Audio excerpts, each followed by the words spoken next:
Yeah. I wanted to thank Vivian Merck and Trudy Guerrera for coming to help Michael Massey yesterday. Michael, our building caretaker, put out a call, I think on Wednesday or Thursday, that why don't we clean up the courtyard now that we're going to have a little bit cooler and drier air yesterday. Of course, all things are relative when it comes to Florida weather. So I appreciate you guys helping to clean things up for the gala next week and all. And maybe give you a proper good morning. Some of you know that Carl and I had a seminar ministry in the 1990s. It actually started in 1990 that we started this seminar ministry. We were living in Chicago, and Carl and I, because we were in Chicago, great mass transportation. We could take buses and trains just about anywhere. But we, for those times when we needed a car, we had a subcompact car. And then we started this seminar ministry and started to travel. And we found we had to haul a lot of stuff with us, and the little car wasn't working anymore. So around April or May of 1991, I decided to use this creative process that we're using. It's like, okay, Carl and I are going to manifest a car that's worthy of prosperity teachers. And so I'm a car buff. And in 1989, Toyota started a new luxury car division, Lexus. And there were people raving about this new Lexus LS400. In fact, Duncan put a picture of it up here. So this was a nice car. They were, they were unabashedly, copying Mercedes and BMW and stuff. And I thought, oh yeah, that's it. We're gonna. So I put that out there, wrote down my goal, started affirming, and then suddenly I started, because I would read a physical newspaper every day. This was still 1991 after all. And there were these, as we got towards the end of the summer, we'd set, okay, Labor Day, I'll have manifested this car. And I start seeing these full-page ads, which says, are you considering a Lexus LS400? Well, why don't you instead consider a 1991 Buick Park Avenue Ultra? And it started to tick off all of the comparisons. And Duncan, go ahead and put up the next car. So yeah, it's kind of like, start going check down the checklist of what their stuff is. Like, okay, the Lexus has a 4.0 liter V8 engine, but hey, the Buick's got a 3.8 liter V6 engine, just as much oomph, but actually more fuel efficient. And it turned out it was at the time the most reliable engine that General Motors built. And Carl and I found in one of the suburbs how there was, a Lexus dealer just down the street from a Buick dealer.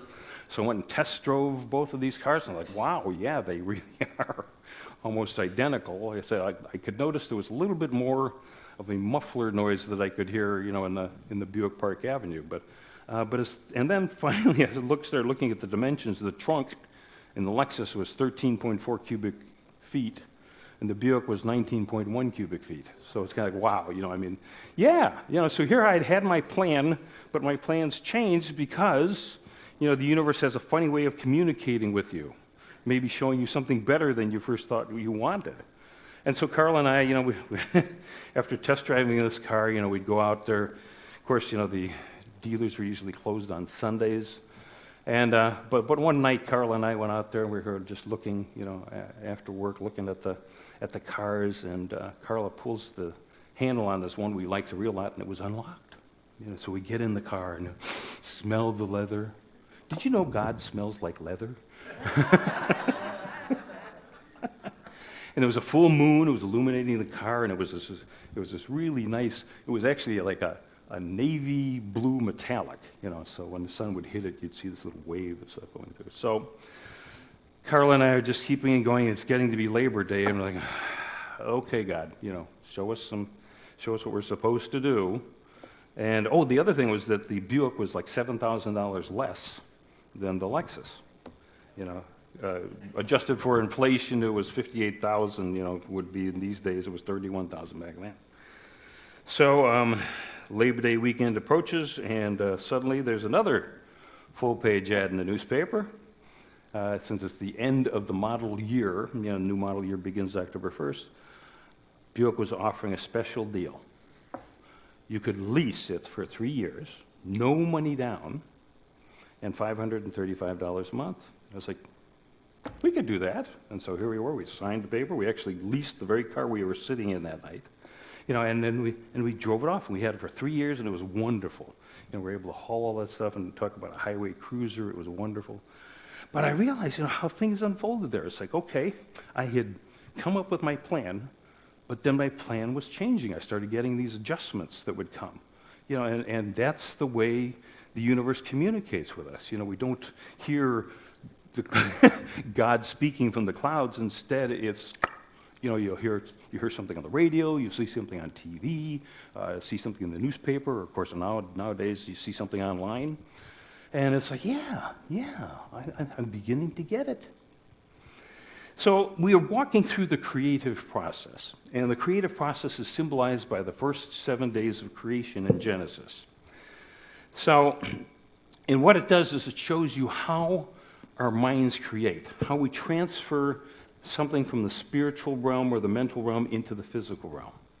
And so we've been going through each of the days talking about what they are and let you just focus on that for a week. All of the characters in the Bible are symbolic. And Joseph Campbell said something that really struck me, back when he did those Bill Moyers interviews. He said, in most of the world's spiritual belief systems, if you read in the holy books that your God has done something, it means that you can do it too. Because it's only in the Jewish and the Christian tradition where we believe, oh no, we can't do what God does.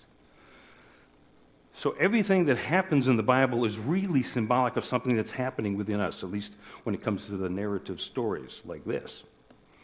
So when we started this series, I did an introductory lesson. I talked about think big. Be willing to kind of think beyond what you think your normal capacity is.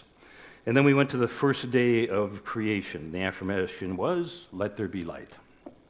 And this symbolized illumination, having our mind just open to those divine ideas. We've got our own human mind is connected to the divine mind. We just need to be aware of it. We need to believe that divine ideas exist and be willing to express them.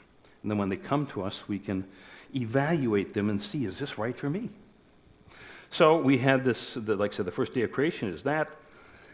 God is ready and available to us, and there are no limitations here. There seems to be this, where people seem to think that ideas have some sort of a limitation to them. And then, of course, you look at the way we've structured our society with intellectual property and all of that sort of stuff, so no, if you get a divine idea, it comes with it everything you need to have it unfold properly in your life.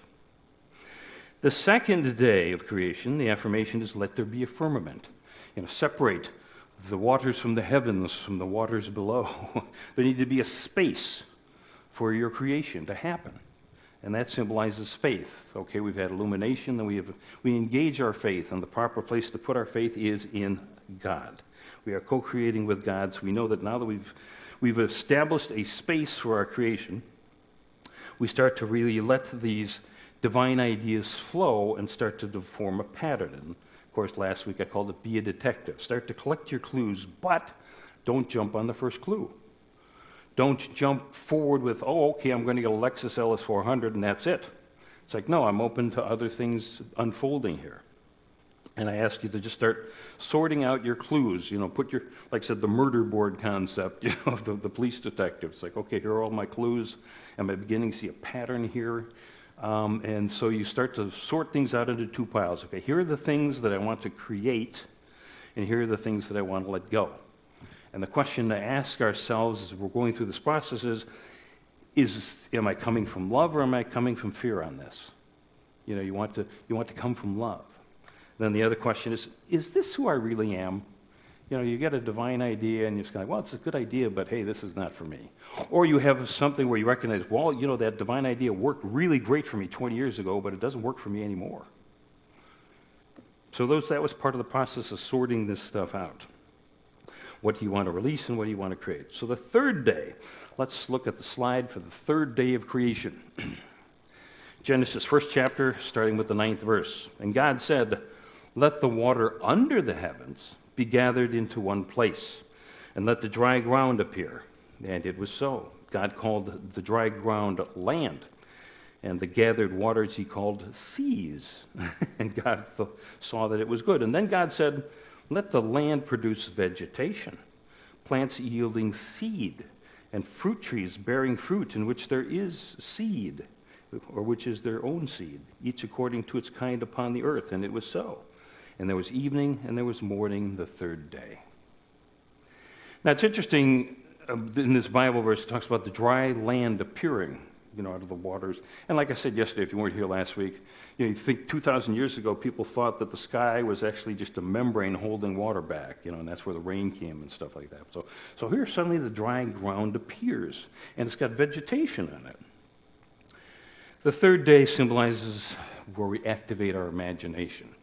And that, of course, is also, one of our 12 powers, symbolized by our 12 disciples and some other symbolism in the Bible. So in our imaginations, we start to transform these ideas that we've got, inspired by divine mind, and try to figure out how do we get from here to there. Our imagination starts to work with this and comes up with a plan. Now, if you remember, these last few weeks I've been asking you to just be patient. A lot of people just want to, especially in, here in the 21st century, we want instantaneous results, instant gratification. But the reason why I was asking you to be patient was, one, we need to go beyond just our personal needs to see our broader divine purpose, which can evolve, like I said, over a lifetime. I knew early in my life I wanted to be a journalist, and there I was, radio, TV news for 17 years, and then suddenly I just got thrust into going out and speaking about prosperity principles at Unity churches, and then I go to the seminary to become a Unity minister. So my divine purpose evolved over time.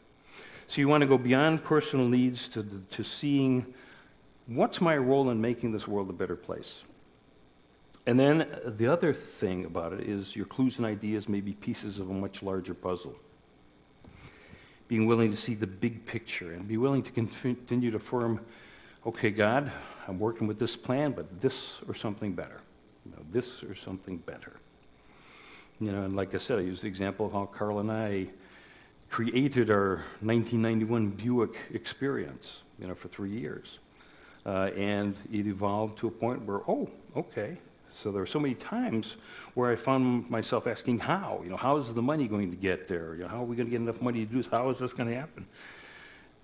Here's a great affirmation for you. How is none of my business? How is none of my business? You see, if we're co-creating with God, we need to trust that creative energy that created the universe to be able to help us do what it is that we want to do. Now, in this Bible passage, it's interesting because it mentions God creates the seeds and then creates the fruit trees, which, of course, has their own seeds. And, this is true of so many fruit trees, but let's say with an apple, if the apple isn't harvested, it drops to the ground and starts to rot. You have the seeds that start to take root. You have the flesh of the apple, which is the fertilizer for it, and, you can grow a new tree, and just, name your various fruit. The interesting thing, though, is it doesn't mention leaves. Okay, think about it, though. I mean, if a tree drops like a fruit, it forms a new tree. A leaf does indeed take in all of the nutrients of the universe, but at the end of its life cycle, usually within 1 year, it drops to the ground and just becomes fertilizer for something else. So, as I heard one Unity minister once say, would you rather be a seed or would you rather be a leaf? And it's astonishing how many people live their lives as if they're a leaf. When in reality, no. You have within you the gifts, passions, and talents that can help other people. And Jesus also said, by their fruits you shall know them. What is the nature of your fruit? There is another ingredient that projects the imagination, that is desire or passion. We can have ideas, but it's once we kick in that, it's kind of like putting the car in gear finally. You've got a powerful engine there, but until you put the gear shift, into drive, or if you drive a stick, into first gear, nothing's going to happen. So apply that passion, that desire. 10 months before you were born, you were a divine idea. And then your mother and your father got together, and desire surfaced. And they created this body that your soul, your spiritual essence inhabits. So when we do apply that passion, it starts to cause a vibration in cells that changes things. Now, another thing about divine ideas is, let me mention passion and emotion. I've heard people ask about that. Passion is kind of proactive, where emotion sometimes is reactive. So that's why passion might be different than emotion, but very much related. They have that energy. Divine ideas come pregnant with infinite ideas for their expression, like the fruit tree dropping the fruit. And as I mentioned to you, though, and as we started this process, is that when we do start to let that process flow, anything within our past experiences or anything within our belief systems or our basic assumptions about the world that is in opposition to that idea suddenly surfaces. And we often say, "Ooh, wow, okay." But a lot of people say, "Well, I seem to be getting instructions from the universe that I'm not supposed to do this." It's like, no, what's happening is when that kind of thing surfaces, keep moving forward, and what you recognize is, okay, this was an old assumption I had about the way the world works, and it doesn't serve me anymore. I'd like to let go of it. And then it drops away, and sure enough, then you start to see the creation come into manifestation. So, what's surfacing for you? I'm not good enough, I'm not smart enough, et cetera, let it go. How is none of my business. Now, I've heard other people complain, well, okay, yeah, I'm here, I'm working with this, but I don't see the end of the journey yet. I don't see it. It's like, well, you're not supposed to see it. This is where the co-creation comes in. It's like, okay, just take the steps you're guided to do.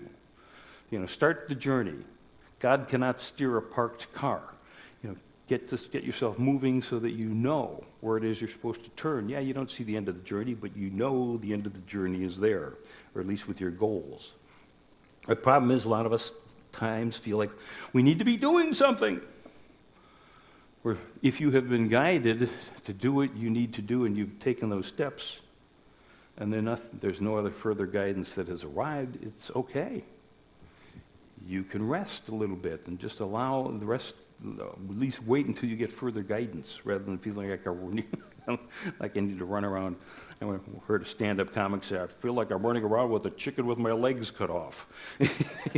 It's like, so, and let go of that adage, I'll believe it when I see it. Rather than I believe it when I see it, turn it around. I'll see it when I believe it. When we put that belief and put that passion into it, then we can see the plan for our lives is appearing. So unleash our imagination. Put your plans on paper now. Okay, like I said, you just got to hold back engaging the imagination, but now it's time to just unleash your imagination. What is it that you want to create? Do like Carla and I did. Go test drive the car. Go to an open house if you're looking for, a place you want to buy or a home that you want to have. You can do treasure mapping. We've got a vision board workshop coming up here on November 9th. So, information in the bulletin. Don't underestimate the power of your imagination and walking through your plan in your mind. Back in 2008, of course, John McCain ran for president, and there was much made about the fact that he was a prisoner of war. And he was in the Hanoi Hilton. Well, there were a lot of course, aviators that were shot down that were in the Hanoi Hilton. One of them was a fellow he was an Air Force colonel named George Hall. And he was a POW for 7 years there in the Hanoi Hilton. And one of the ways he was able to maintain his sanity is that he, in his mind, would play 18 holes of golf on his favorite golf course in the New Orleans area. And after he was released as a POW, just 1 week later, he entered the Greater New Orleans Open that was on that golf course, and he shot a 76 when par was 72. And I've seen countless studies, scientifically studies where someone just imagining doing something, whether it's shooting baskets or whatever, that being able to have those, in football, they talk about, you've got your starting quarterback, but then you've got your backup quarterback, but your backup quarterback is shadowing your first string quarterback during the week, during the practice, because he needs to have the mental repetitions, of what's going on, so that if he does need to step in because of an injury or something like that, he's up to speed. So start to let your imagination work with these ideas. See if new ideas or adjustments come. But the point is, get things started. And as I mentioned before, recognize that we all have a divine purpose. Each of us has these gifts, passions, and talents, because there needs to be an equal exchange of energy in the world. There's no free lunch. What kind of energy are you going to put out in the world so that it comes back multiplied to you? In the 1980s, there grew this misperception that some jobs are more valuable than others. Before then, it didn't matter, whether you were middle class or whatever, or blue collar worker or white collar worker. The assumption was that you would get paid enough to pay for, all the needs of your typical family and all your benefits. And over time, it's kind of like, no, don't sell yourself short. What are your gifts, passions, and talents? Are you a marvelous cook? Are you a marvelous at parenting? Are you marvelous at cleaning? I think I showed one video last year of the guy who works as a janitor at a school. And he says, when I clean a toilet, that's the cleanest toilet you'll ever sit on. But his thing was, he recognized he was serving the students there. And the female student counselor would actually enlist his help in talking to young men, who were having some challenges, because they would respect an older male's perspective. So, whether you're a butcher, baker, the candlestick maker, recognize, yes, you're making this world a better place. In the Gospel of Matthew, 6th chapter, Jesus says, "Seek first the kingdom of heaven, and all these things will be added to you." The kingdom of heaven and the kingdom of God. The kingdom of God is absolute, never changing. The kingdom of heaven is our own evolving awareness that we're spiritual beings having a human experience. And so when let there be firmament, we separated the water in the heavens from the water down below. We are creating that space of spiritual awareness to move forward. Okay, Duncan, go ahead and put up this week's takeaways. So you want to activate your imagination. And if discouragement comes up or contrary thoughts or assumptions come up, release them. Allow your plan to emerge. And then apply your passions and desires. And so I've got 3 affirmations that you can use this week. How is none of my business? I'll see it when I believe it. And then I see new and creative ways to do what is mine to do. I see new and creative ways to do what is mine to do. Let's say that together. I see new and creative ways to do what is mine to do. Our closing story is a 3-minute video from Steve Hartman of the CBS Evening News.